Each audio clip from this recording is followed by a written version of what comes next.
Hey, Nick. How you doing? I'm awesome, Michael. How are you? Good, thank you. Wanted to ask you mentioned a couple of guys. You mentioned it last game, a couple of guys you wanted to see get going. Did those guys get going for you tonight? I mean, obviously, besides the turnover part. Yeah, yeah. I mean, I thought Pascal had a nice night. Obviously, a little bit of an uptick there. I thought Serge played excellent tonight.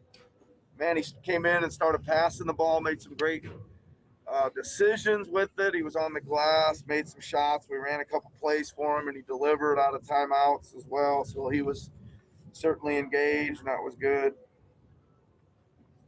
Is that the turnover numbers? I mean, they're so uncharacteristic of your team. Is that even a concern, or is that just an anomaly at this point? I mean, it's a little bit of a concern, Mike. I can't quite read a lot into things. I think everything's such a different playing field, right? That you've got to take some stuff with a grain of salt. Like, I don't know, we're Garden. It wasn't very pretty tonight. It was hard work. Thought it was good defense and timely plays when we needed them, and it's a W. It's a 4-1 record in the bubble. It's a 50-win season. It's a second seed wrapped up. It's okay. I think I don't expect Kyle to have 9 turnovers very often in a game. So there was a lot of turnovers. We'll take a look at them, see what we can do to clean them up. But I think it's probably just a little bit of an anomaly. Okay, thanks, Nick. Next, we got Doug Smith from the Toronto Star. Hello, Nick. Where were you at the start? Rovin blew me off. I don't know, man. Rovin's in trouble. Respect. I don't know. So you did mention, 4-1's great, but 50 wins for the 5th year in a row. Second seed's a big deal. Can you sort of speak to the consistency that shows in players, management, coaching? That's a hell of a run. Well, I think you just said a lot of them there, Doug. It is a consistency. Like, where do you want to start? Let's start with Kyle. He's been here for the whole run of that, right? For sure.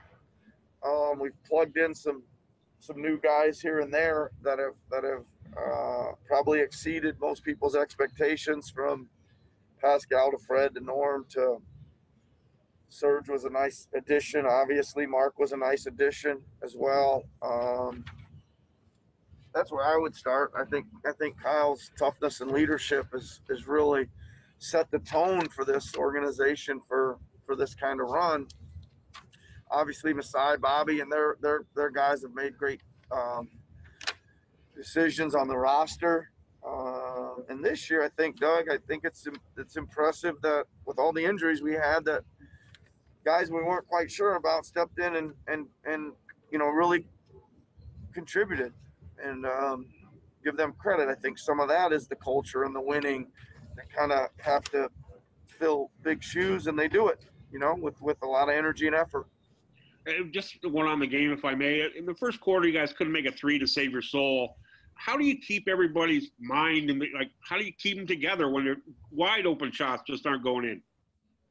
Wasn't easy, Doug. I was doing a lot of cheerleading in the timeouts, right? I mean, it really was. I was, you acknowledge the fact that, man, it's just not going our way. I don't know why. We're getting open shots. We're doing a lot of good things. You're playing hard, and you just got to hang in there and just tell them there's a lot of ways to win games, and games take a lot of different flow to them, but hang in and hang in and hang in and hang in, and hopefully a spark will hit.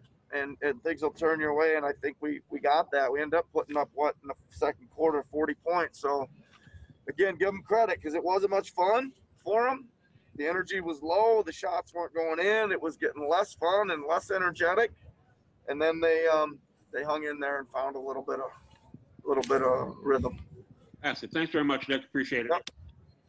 Going to go next to Eric Kareen from The Athletic. Hey, Nick, congrats on the win and clinching the second seed. JV goes scoreless. Danny Green went scoreless back in the first game. Do you got some sort of ex-player voodoo going on? I don't think so, Eric. we did a good job on both those guys, though. That's for sure. In all seriousness, JV, as you know, is a guy who can control the boards at times. Can you speak to the job that Mark, and I know rebounding is a team effort, but Mark doesn't have many 10 or 15 rebound games anymore, but he so often seems to be in the right position. What does he do to fortify that area of the game? Yeah, you're right, Eric. He doesn't have a lot of things that show up as direct numbers anymore, but he is blocking out other people, sometimes two people. He will tip balls and let his teammates get them. Very, very good plays there.